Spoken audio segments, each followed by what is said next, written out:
AK చిట్టి పికిల్స్లో ఒక కేజీనో లేకపోతే నువ్వు 500 గ్రాములు ఎంత తీసుకున్నప్పుడు 350 రూపాయలు డెలివరీ అనమాట. రే 350 రూపాయలకి నువ్వు చికెన్ తీసుకున్నావంటే కేజీ వస్తుందిరా, హ్యాపీగా చేసుకొని తినొచ్చురా. Only delivery. ఒక కేజీ నువ్వు తీసుకునే దానికి 350 రూపాయలు నువ్వు పెడుతున్నావంటే నువ్వు ఎన్ని కోట్లు సంపాదిస్తూ ఉంటావో. ఇంకా అలేకే చిట్టి పికిల్స్ ఫోటోల్లో జిఎస్టీ 10% వేస్తున్నారు వీళ్ళ యొక్క ప్రోడక్ట్ మీద. నార్మల్గా జిఎస్టీ అనేది నాన్ వెజ్ పికిల్ అయినా సరే వెజ్ పికిల్ అయినా సరే ప్యాకేజ్డ్ వాటి మీద 12% ఉంది. వీళ్ళు 10% వేస్తున్నారు. అలా వేయడం తప్పు. వీళ్ళు ఎందుకు వేస్తున్నారు, ఏ పర్పస్ మీద దాన్ని 10% వేస్తున్నారు అనేది తెలియదు అనమాట.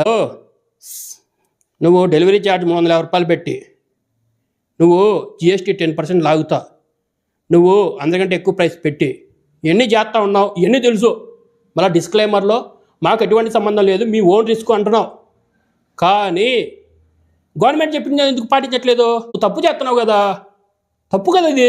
సో ఇలా ఫుడ్ ప్రొడక్ట్ చేసే వాళ్ళల్లో 99% ఇటువంటి ఏ గవర్నమెంట్ చెప్పినటువంటి పాటించకుండా అమ్మేస్తున్నారు.